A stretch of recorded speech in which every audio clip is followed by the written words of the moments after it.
with an update on with BOPS, and also Open System Labs with an update on PlanX, and then it'll be over to you for questions. So I'm going to pass over to Jono. Thank you, Lisa. Yeah, we've got some big news, which I'm sure none of you will be overly surprised, because last week, to some of the ODP community, we gave a demo and we were on the cusp of launching. So if you flip to the next slide, please, Lisa. We've officially launched. So yesterday we updated our current digital site notice, and this now has the new live beta version on there. So you can click on that link and it will take you to, it will redirect you to the Netlify account where it's hosted, and you can check out our digital site notice, the improved version. So we've transferred over all the previous, or all the relevant previous DSNs, and we'll start creating new ones as they emerge. So on the next page, I'll start taking you through the improvements we've made to the, so on the left will be the previous DSN, on the right is the new DSN, and then I'm going to finish on a nice social media video which has some lovely music, which I hope will work through sharing it on Teams. But we've updated, our first significant change is we've updated to the Gov UK format. So this is in line with BOPS and PlanX, of course, and it means it's more adaptable. So you can put your badge and your council name at the top left, so that's customizable in the CMS and the content management system. And on this register landing page, it now has the lead image, and we need to set an image standard. So you could have a location plan or a site map here, so it would show you the title of the application, and obviously a map, which might be more useful. The previous DSN was invented for mobile phones in mind, like that's how we thought they'd be used more, but the analytics have actually shown that they're being used far more on desktop computers. So you'll see we've kind of adjusted the format so it's more friendly on desktops, but of course it still works very well on mobile. Next slide, please. So the first big other change is we now have an image gallery. So you pick your lead image, and then you can have as many, you can furnish that with as many images as you want. On the original DSN, you could only have one image, and it wasn't very user friendly on the desktop, as you can see from that screenshot. It was just spread across the page, and you'd have to scroll down a massive image, whereas now it's far more presentable. You can see the lead image and the gallery, and you can click on them to make them full screen if you wish. The comment bar is now far more legible, so it's that green icon, and it's there near the top and at the bottom of the page. Previously there was that banner that we want your feedback, which was hard to see, and also it was quite confusing because at the top you can probably just make out there's a feedback to our form where you comment on the actual DSN itself, but then we ask for feedback, which is feedback on the application. So we've got rid of that confusion by making it far more clear that you can click on that green tile. Then on the next page, another key improvement is all the extra information bits. You used to click on where there was a question mark, and a big new pop-up would come on your screen. If we go to the next page, you can see you click the little arrow, and it drops down. So within the page, you've got that extra content there, rather than this horrific box which just appears over your screen. So the UI has the user experience, sorry, has greatly improved there. And then on the next page, we've updated how the metrics are shown. So previously these were linear, and just down on a list we had the metrics. Now it's more of a dashboard, and obviously this is the first iteration of improvement. This is where we really want to develop and test the site notice, like how can we improve this further and provide more information, etc. But it just gives you a much neater snapshot. On the next page, I'll show you how we've improved the status updates. So how it worked previously was where it says where we are in the process, that links directly to your back office system through Camden, that's M3, and through our open APIs, it just pulls through the status of the application. But the only options it could give you was either registered or give you the final decision, which wasn't very useful because there's lots of processes in between an application being registered and then the final decision comes out. So this is still a work in process, but now it says when it's under consultation, when it's under assessment, and you can put in there pending decision. So if something's got a resolution to grant and is waiting for referral to the GLA, or it's waiting for a section 106, it can say pending decision. and then it will have the final decision you can put in there, and then when something's under appeal. So that's a great way to show progress to the community where the application is, because showing something's registered right up until the final decision, then the next day, boom, it's people don't understand where things are at. There's a link to the application documents there as well, and again, you can click on comment. The next page will show you, so if you click on comment, we then show this information, and some of this is customizable. So we're trying to give people upfront information, like what isn't a planning consideration. We talk about things that are civil matters, and things that we don't normally take into account because they're not material planning considerations. There's a hyperlink there you can see, and you can customize that, so it could go to somewhere on your council's website, or it can take you to somewhere else, a custom field in the DSM where you can write something up at your own discretion. And then it tells you a bit about why comments are important and what happens to them. On the next page, you'll see how we have improved the emojis. So before we had far too many ambiguous emojis, and I mean, what's the difference between some of these and like having meh is probably not the most formal thing to do. So we're more aligned now with your typical standard objections. You're either opposed to something, you support it, or you're more neutral. Of course, there's more nuances within those spectrums, but those are kind of the broad categories.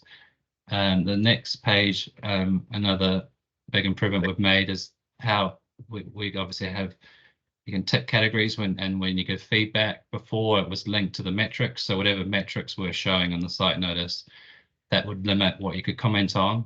Now we've expanded that further. We're more aligned with BOPS. We've taken their topics, and this is more what you'd expect in a planning application, like the general categories you can comment on. So you can now tick these boxes and then write separate things. So when the feedback comes to the planner, it will be categorized and split, so you can easily see the main topics of comment.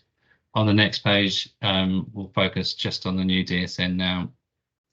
It gives you a chance to review the feedback. So once you've ticked all your boxes and written all your comments and put in all your details, you can have an overview of what you're about to submit and make any changes. And then you hit send, and you get a reference number. And then it's got customizable links there where that view local planning applications could link back to your website. Camden's currently out to Reg 18 on its draft local plan, so that link will take you to our commonplace website where we're currently consulting. And finally, you won't have to hear too much from me anymore. This is a social media video that has been made by TPX, and I'll let it play through now. Hopefully the music works on there.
Cool, and that's the video. The music before that was a bit more ragey and gave us a headache, so we went for something a bit calmer.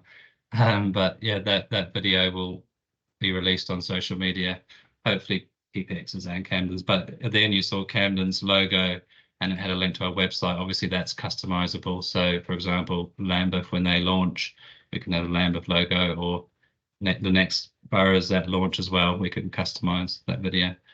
Cool. Thank you, everyone. Brilliant. Thank you so much, Jono. That's exciting times. I'm going to pass over to the BOPS team now and Stephen from Lambeth as well. Thanks, Lisa. Could you just move on? Yeah. I think 2 slides. I'm going to be doing a live demo this morning, so Okay. I'll be running through some of these recent features and improvements to BOPS. So I'll start taking over the screen now. Okay.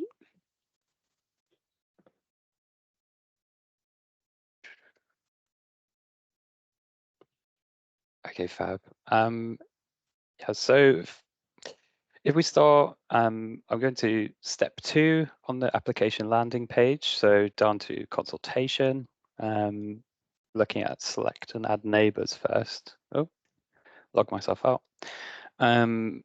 So yeah, this is the consultation area in BOPS. I'm going down to select and add neighbors. So the first thing to notice here is that, well, we've changed the layout a bit, and we've now got this nice big map to work with. So we've got a lot of context around the application site to be able to identify who our near neighbors might be. And we can just pull them in like this.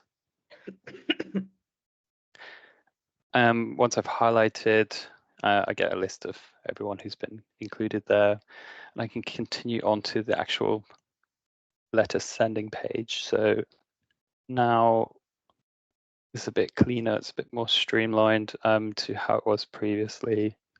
We can see that all the neighbors that were in that map selection have been picked up and where they came from. And we can just select which kind of letter is going out to them. And there's something here about the consultation period, which I'll come back to in a bit. But for now, just sending a standard 21-day consultation to those neighbors. And it's as simple as that. So now thinking about later on in the process, maybe there's been changes since you first notified the neighbors and we might need to reconsult. So we also have to make sure that any people who weren't in this list of neighbors but did make comments on the application would also be ready to be notified by the system if we do reconsultation later on. So we have this is the link that will letters sent to the neighbors will direct them to, so they can come on here. It's this application reference, and they can make comments using this form.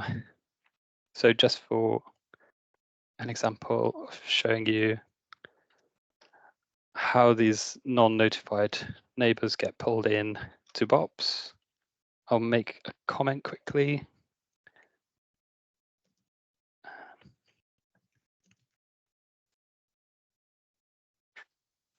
So this is an address that wasn't part of that original notification. Can make an objection.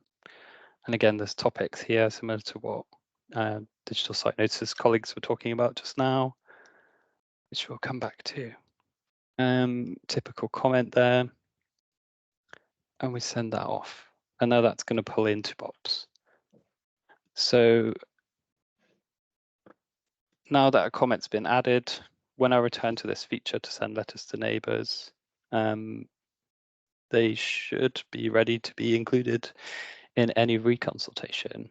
So if I go in here, I can see number 2, Durand Gardens, which is the comment that I just made, has been identified, and the source is that they sent in a comment. So if I was carrying out a reconsultation, maybe some amended plans or something like that, anybody else who's sort of commented on the application is ready to be included here. And so that's great. So also thinking about reconsultations, might want them to be for a shorter period. So might want to say this for 14 days. You'll make sure that everybody's selected who you want to send this re-notification to. Enter a reason for that. So change to the plans and yeah, adjust the period as you want, which can be longer than 21 days or shorter. For example, you might at your council allow a longer period over school holidays or public holidays, something like that. And yeah, then the letters would be sent using GovNotify. So another part of consultation, which is important, is internal teams. So people like the transport team or a parish council. The way that these are managed in BOPS has been improved. So we can now add our own lists, because this is like who's going to be consulted and who the internal teams are. It's going to vary a lot between councils. Obviously, for the minimum viable product, the approach we're taking is to give councils the ability to maintain their own lists of consultees, and that's very simple to configure, as I'll show you now. So you go in to the administrator account for that council. These are the features that the admin sort of panel has so far up here. If we go into consultees, you can see a list of the different teams that are available. And adding a new consultee is very simple, just following this form. So this might be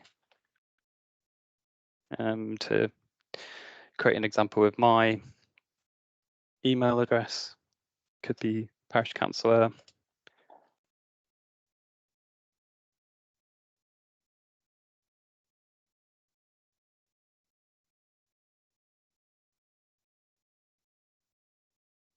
And then they will be available as a consultee in BOPS, and editing them to keep them up to date again is just as simple as flicking back into that form as an administrator. So now if we go back to just any case, this is the testing environment, which is why the data looks a bit odd.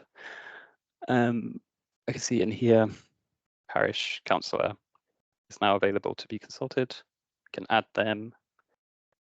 Again, you can adjust the consultation date, but this is the selected consultee, and sending emails to them is just pressing a button. Oh, this application is not ready for that. Hold on.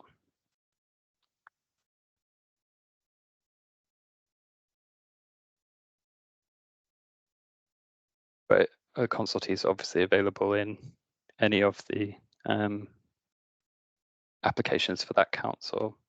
So I can add myself here, send that email, and then I will receive it very shortly. Yeah, and that's come through now. So this is the email that the consultee will receive, just to notify them with the headline information and a link to that portal I showed you earlier. Okay. And moving on to reviewing the comments that do come in. So just thinking back to those neighbour comments, this is an example of a case where we've had a few comments come in, and now, or part of the assessment process, the case officer needs to go through and review what's been said in those comments. So there's a new extended area in BOPS to be able to review and summarize neighbour responses. At the top here, I can see how many neighbour comments there have been, and we're using those sort of topics that were mentioned on the portal, which the objector picks from, to sort of chunk comments into themes or topics.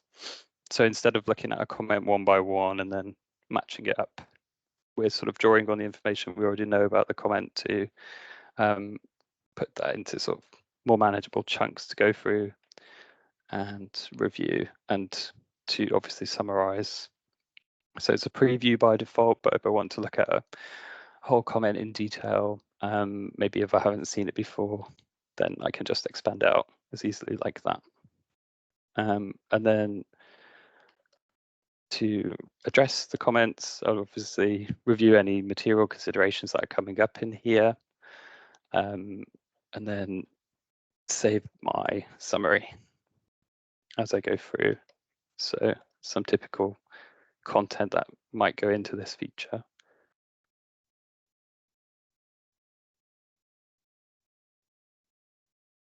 Traffic comments. And when I'm done, I can just save all my summaries and mark as complete. And if you went back into there, you can see that everything's now condensed down to how the officer has responded to it. So this information will be available later on in the process when planning manager comes to review the case and sign it off. And we hope to see that this approach, especially using the topics, will make it easier to process large volumes of comments. And that's my quick run through of some of the notification and consultation and assessment features.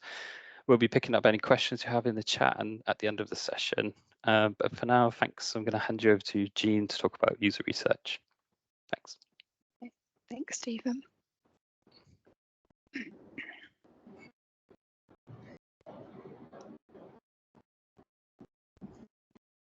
Thank you, Stephen. Could you move the slide? Yep. Yeah, thank you. Hi, everybody. Today, I'm going to share the check fee calculation insight from the user testing. This testing is a part of validation journey. The application fees vary regarding different types of application. So we tackled how planning officers validate the payment efficiently. So we tested 3 main pages, which are check the fee calculation, request supporting documents, and check an applicant response and update the fee. I'm going to show you a very quick demo.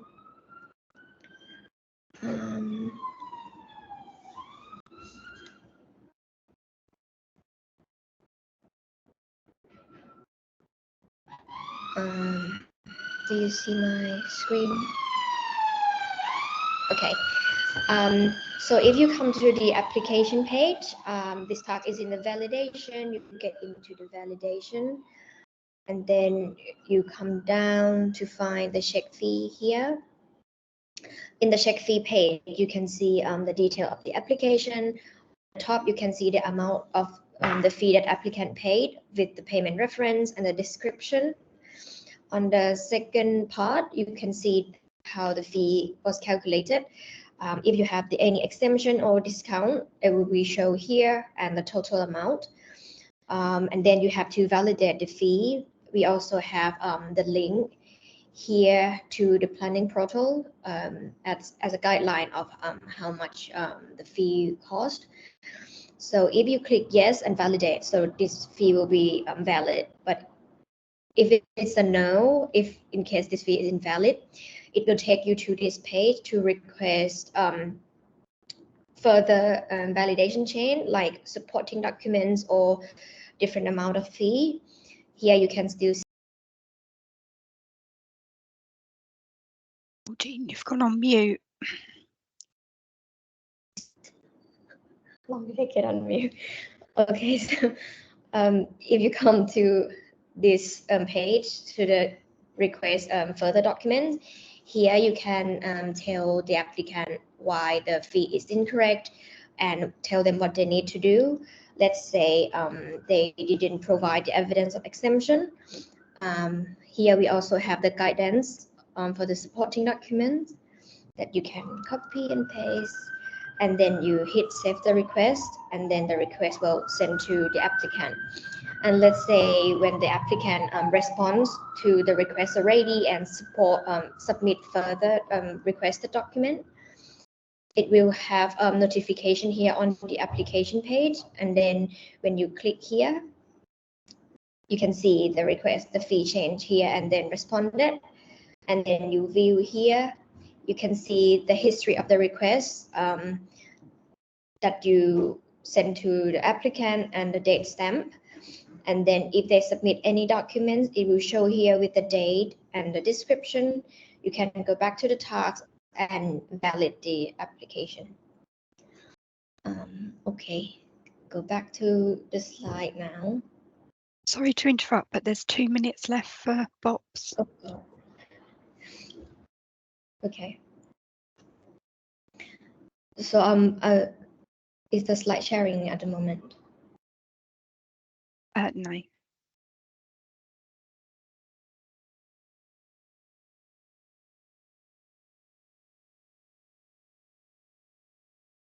I'm sharing.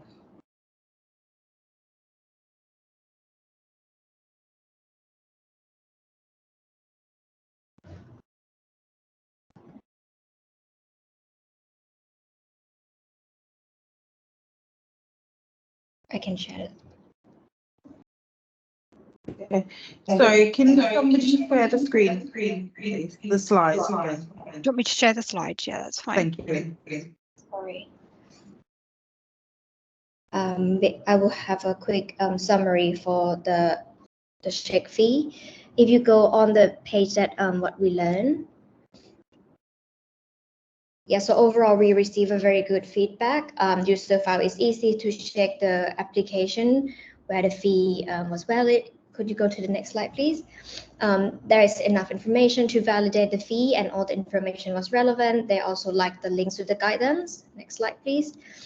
Despite the good feedback, there are small improvements that we can make the experience even better. So to validate the fee, planning officers need to check some documents like drawings or evidence of exemption.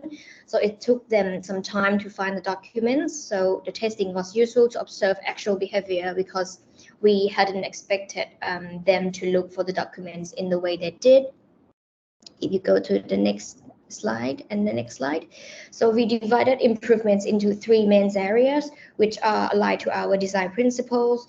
The first one is to get users to inform information that they need faster and guide user through the tasks and reduce unnecessary clicks or noise.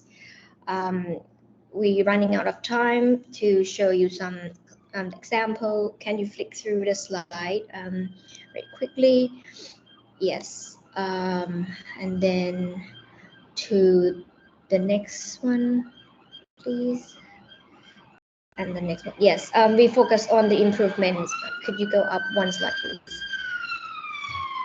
In this presentation, but in general, feedback was very positive. So we asked user to score the experience using BOPS against the current system. So we received about 6 to 10 scores. We talked about the user talk about the simplicity and being able to see everything all in one place. However, the testing has shown some small improvement that we can make experience even better. Thank you very much. I will pass on to Freya. Thanks, Jean. Hi, everyone. Just a really quick update from me about the early spot testing results. So at Suffolk Council in December, we had 30 LDC cases that we did time recording on. So the way we did that was we monitored those cases in uniform for a month or two, and then once they were decided in uniform, we made sure the officers time recorded how long that took, and then the same officers, that same group, we got them to do testing on BOPS with that same set of cases, but obviously different officers doing different cases.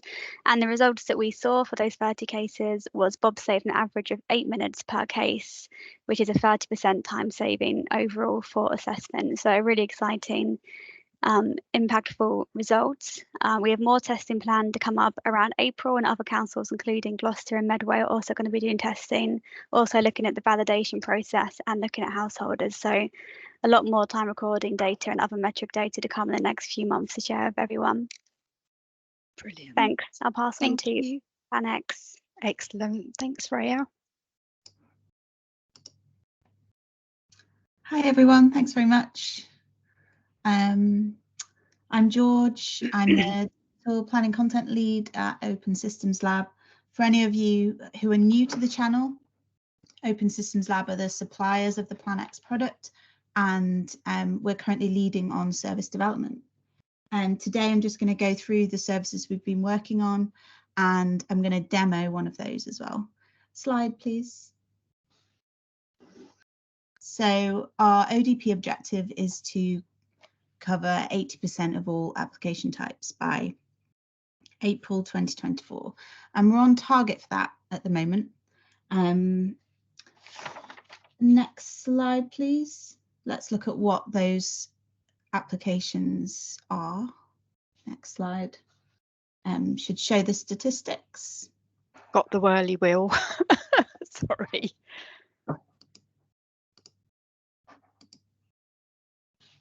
So those, obviously we don't just want to create those routes through the service. We also want to improve the UX for applicants. We want to improve access to planning information for everyone. And we want to produce valid applications as well. So we're working through baking in validation rules into these services, so you don't just get whatever the applicant might think is relevant for the assessment. Loading. Yeah. So the next slide should show the PS2 data from Q3. Shall I share my screen?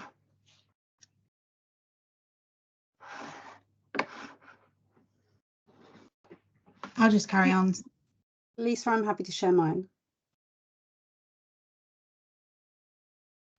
The PS2 data shows that we can reach that 80% by facilitating minors and major routes, and the other category is 68.7%. So looking at that other category, that is mostly householders. So we've currently got the apply for planning permission service that currently facilitates householder applications, and we're next slide. We're in progress. The next few slides, the next slide shows that I'll share my screen. Right, I'm back. Sorry, my computer completely froze there. No, And no. yeah, These things happen. Right, okay. If someone could share the slides for me, because I'm just having to reboot Edge. Can everyone see my slides? Yes. On PS2 data other. Yes. So I'll just go back. So the application statistics show that nationally, the majority of applications across councils are this other category and minors and majors. So if we account for the majority of those, then we're going to reach our 80%. The other category is mostly householders, and also quite a large amount are listed building consents. So at the moment in progress, we've got the apply for planning permission service, which has a householder route, and that's been user researched quite thoroughly, and we're ready to invite internal testing. We're currently scoping out the minor and major routes as well, and that's quite a big job. It's going to take quite a while, and we've got some product development alongside to make that UX really nice in the service. And next, we've got apply for listed building consent that is ready to test. So if any councils are interested in that service, do reach out to me, and we'll get you internal testing. We've already done some testing with the conservation officer at Medway, and we've got some changes to do from that, but he was really excited to potentially receive a really good application with all the things he needs to assess that consent. Apply for pre-application advice is also in progress, being led by Doncaster, and that's really exciting because, of course, pre-application leads to all these other smaller applications and can increase the quality of those next applications as well. Apply for Works to Trees is being led by Southwark, and we're working alongside them, and it's ready for internal testing too. So we've been really busy on the content side. The next service is submit details required by a condition. That's ready for invited testing. And I'm going to demo that now, actually. So I'll just share a different screen. I'm going to demo a real application. So submit details required by condition, very carefully worded service, otherwise known as discharge of conditions, which isn't very user friendly. I'm trying to avoid the word discharge. So we've got the sections like we have in the other services, and it will all be very familiar.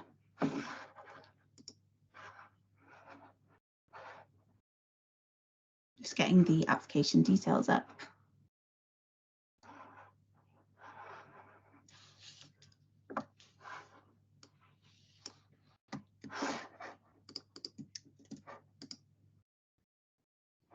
Right. So here we've got the location plan. We're just confirming that it's the same as the original application.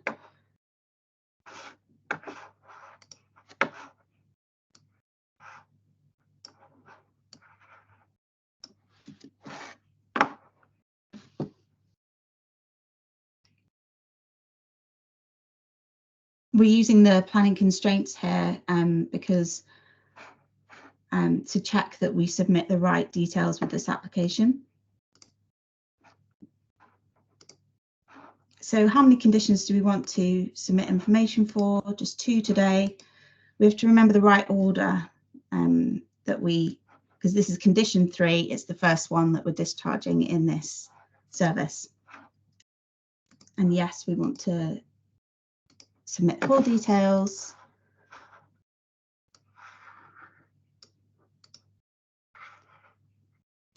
We have to copy in the exact wording from the decision notice.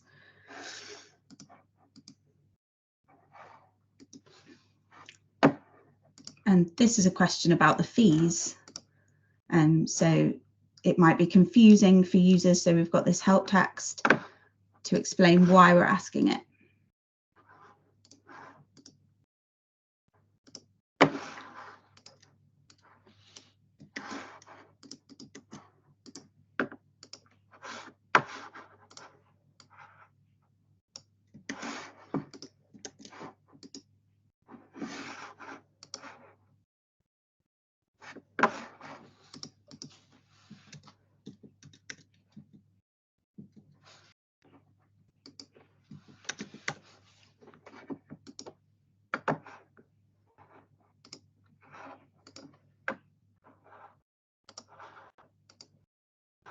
So we're going to label this. We've got to remember which order we submitted them in.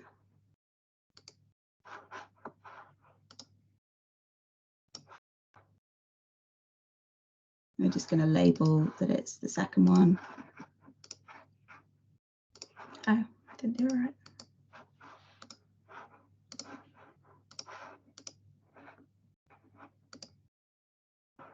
And we're just going to skip submitting all my details. And this is the review component. I'm not actually going to pay, but that is the right fee. And I'm going to go back to my original slides now.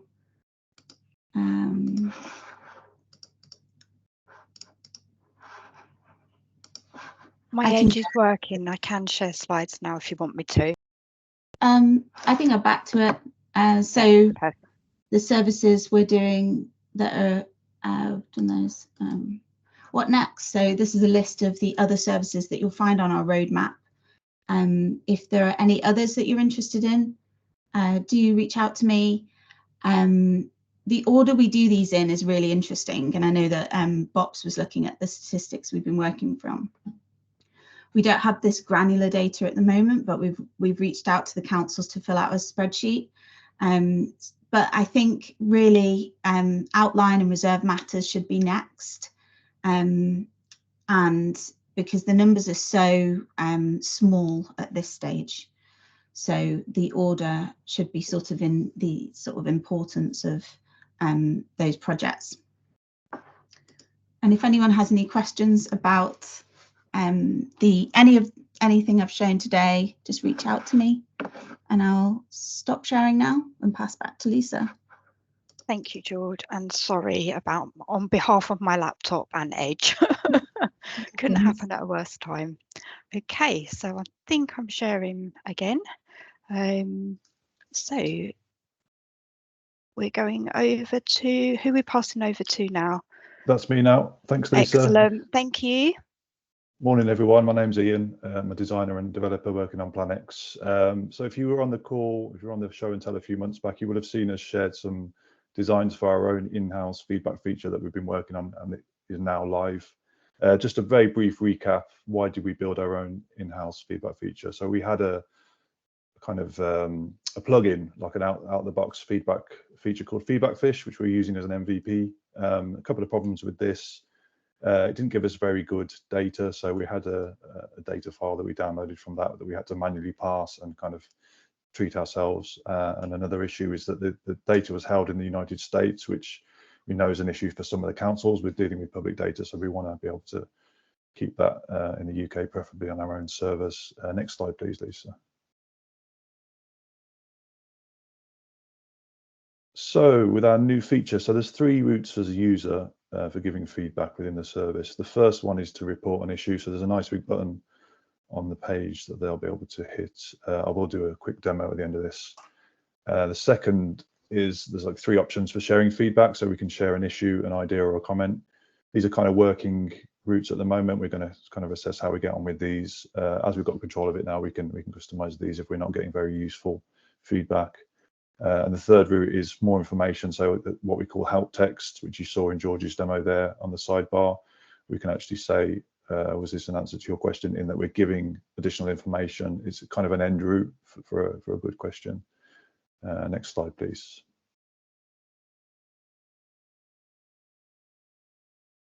So how will we process this? So the data, because it's our own feature, the data comes straight to us. So it's installed on our internal database. And we've got a system called Metabase, which we use to visualize that data as well. So it keeps it nicely in-house as well. And then we update our own learning log, which we use to progress PlanX based on feedback and learnings. And the data is stored for 6 months, automatically deleted. This is in line with our privacy policy. So again, we have control over how that's treated as well. Next slide, please, a demo. Right, I'll try and take over now.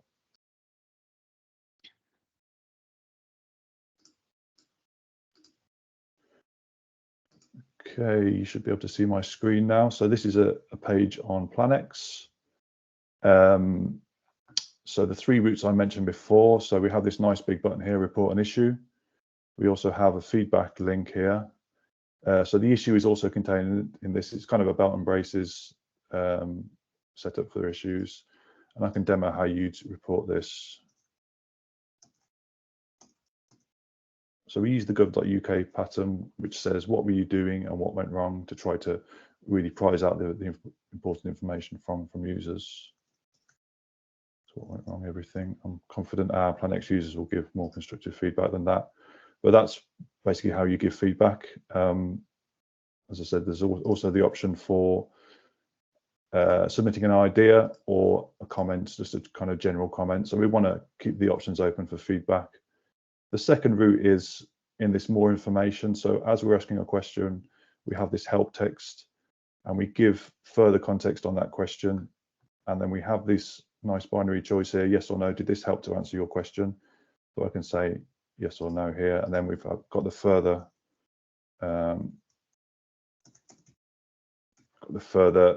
prompt here for feedback as well, which gives us a bit more context about that. Thank you for your feedback. And there we have it. That's our feedback feature. I'll tell you what, I can carry on sharing the slides now so that we can continue. So I'm going to pass to Jess now to talk about location plans. Yeah, good morning. Thanks, Ian. I'm Jess, a developer at OSL, and going to quickly share about sort of a new feature, which is auto-populating the location plan in PlanX. Next slide, please. So our motivations for doing this. We know that incorrect location plans remain sort of one of the leading culprits of invalid planning applications. For a long time, PlanX has had an interactive drawing tool, which starts to sort of help with some of the bits of mapping, like having a properly annotated map, making sure you're using the right color red. But we know that it still has really high usability barriers, especially for non-professional applicants, around both using an interactive drawing tool and knowing what to draw.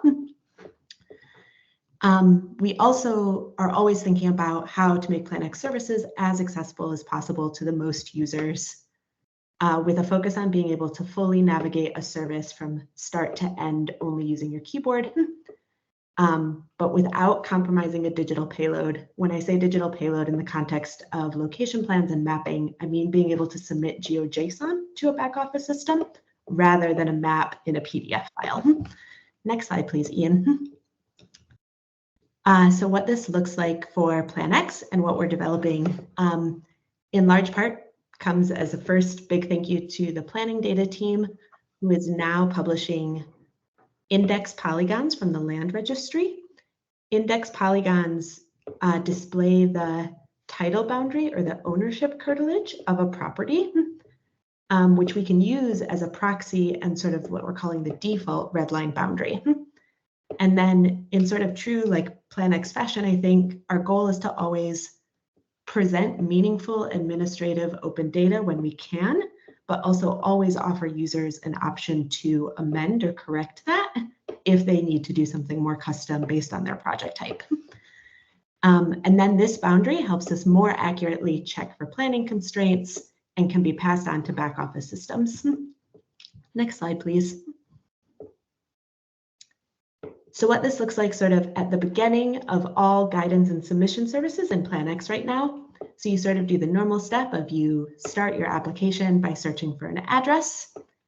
Based on that address, we first tell you what we know about it.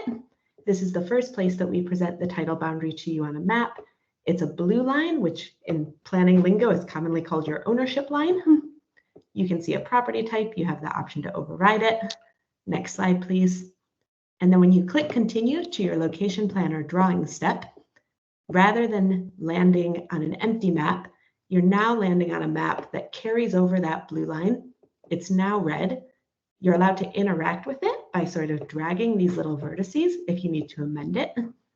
You could use the little bin icon to erase it and start drawing from scratch. And in sort of like a secondary option, we always still allow a PDF location plan if this is what the user is coming with, but we really try and encourage using this sort of digital tool. Next slide, please. So this feature launched on PlanX services at the end of January of this year. And in sort of early January and late December of last year, we were doing a lot of usability testing. This is some feedback that we had. Nomensa user tested this feature on our behalf with planning agents who were all really excited about it. I think never have we gone through a sort of user testing session around the map and drawing tools and actually only gotten positive feedback in PlanX. It's a very common one that we would hit a lot of usability issues and feedback over and over and over again. But for the first time, it was folks understood where the data was coming from, that it was sourced from the land registry. They understood that as a sort of authoritative source and were excited about that. They understood that it could be amended, which is really important to us. And we started to get this piece of feedback of, well, as an agent, I usually have a location plan already by the time I'm starting my application, but I might start to adjust my working methods if I was using PlanX regularly, which is a really exciting shift for us to think about. Next slide, please. And if we look at some quick analytics from the last month of auto-populated red lines, we've had 300 plus submission service applications since the feature's been live. 56% are just accepting the title boundary exactly as it's presented to them. 33% are amending it, 10% are erasing it and drawing something custom, and just 1% are uploading a file. This is really exciting, much better stats than we've had in the past, much less file-centric, which is really exciting. Of these, 5 of them are LDCs that have been submitted and already assessed. 3 accepting the title boundary, 1 amending it, 1 drawing custom. All of them have been deemed valid in assessment so far, and none of them were PDFs, which for us is this really exciting move and actually starting to see a shift of documents to data in the world of sort of digital location plans. And that's it for me. And now I'll pass over to Daph. Thanks, Ian. Thanks, and good morning, everyone. I'm David, and I'm a developer at Open Systems Lab. I'm going to spend a bit of time this morning very briefly talking to you about in-editor theming, so allowing teams and partner councils more control over how they set up their theme and what the applicants see. So I'll share my screen if I can from you in just one moment.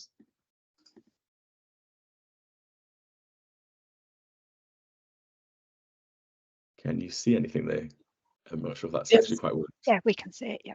You can see it, okay. Well, I'll have to just go on Faith here, so you should be able to see a page that says digital service, is that correct? Yes. Perfect, thank you. So this is a kind of a placeholder PlanX page, and we can see the kind of current theming that I've set up here, which is just a single primary color, which is all in blue. And before we just had a single color per council. And we've kind of had a lot of feedback in the past that we need more customization options. So what we've gone ahead and developed is within the kind of the editor, hopefully you can see I've switched tabs here. There are now additional options where you can kind of have more control over this, over your own branding, and it removes the kind of the previous workflow, which was somebody having to contact Open Systems Lab or a developer to go and manually update this. This is now kind of much more accessible to partners. So if we go for a nice dark green, maybe, we can upload our own kind of custom logo, and you can imagine over time that, you know, these can change. So again, it puts more power in the hand of the end user. And if we go and make save, we get a notification. And again, we, rather than having just a single primary color, we can now align our branding. You know, maybe we want a different action color depending on what we do. We do also make sure there are kind of accessibility tests baked into this. So if you choose a color which is too low contrast, we will show you a warning of that. And again, you know, rather than have a single color, we can now go ahead and change all of these. And we can also upload a custom favicon. And we've attached guides for all of these explaining what kind of requirements we need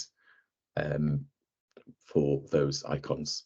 And again, this gives a more consistent feel when applicants are going from the council landing page into a PlanX service. So if I jump back and refresh this page now, we should see that those kind of new colors I've set have been picked up here. And that's it. We've had a lot of demos, so I'll keep it nice and short and sweet. There are really fantastic resources on our internal Slack, the ODP Slack pages that Ian has written up, a little demo video in a bit more detail, as well as guides of what's acceptable in terms of logos, color contrast, etc. So let me go back and I'll share the slides. Hopefully you can see the slides there now as well. And I think I've covered all those. It's just kind of this will kind of help facilitate onboarding and make it a less kind of fragmented process for councils coming on to PlanX, allowing them control over that. So that's us from PlanX. It's now open to a Q&A. Lisa, I think there's quite a few questions in the chat. So I'll hand over, I'll keep sharing my screen, Lisa, but if you want to facilitate the Q&A, that'd be fantastic. Brilliant. Okay, excellent. Let's have a look through the chat. Sorry, I couldn't see the chat when I was presenting, and apologies again for the technical issues. Okay. So there's one there in terms from Jonathan. I'm wondering why outline permissions and RMAs are being prioritised. Are there they're very rare application types in a lot of boroughs? Shouldn't we be targeting more impactful application types? Yeah, I'll take that one. We're going to discuss this at the next roadmap. Obviously, the biggest volume applications are being prioritised at the moment. So minors and householder applications and listed building consents. So those are all in progress. And after that, the numbers get so small that we need to get together some granular data from councils. So I've got a spreadsheet for everyone to fill out, and that's in progress at the moment. So if you'd like the link to the spreadsheet, then I'll share it. Perfect. Thank you, George. And thank you, Jonathan, for that. And also, I'm not sure whether it was the social media video causing the whirly circle, but yeah, couldn't happen at a worse time. From Graham, can you have multiple consultees on one email consultation? For example, transport planners, conservation officers are in the same team. Can the allocating manager in the team just get one email with consultees listed rather than multiple emails? That's over to the BOPS team.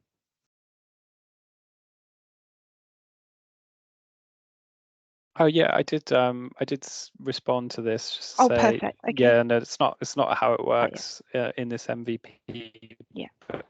We do know that there's lots of user needs, consultees managing their workflow. So it's very much something that's on the radar, but not imminently being addressed now. Perfect. We're happy to pick it up, Graham. Okay, thanks, Stephen.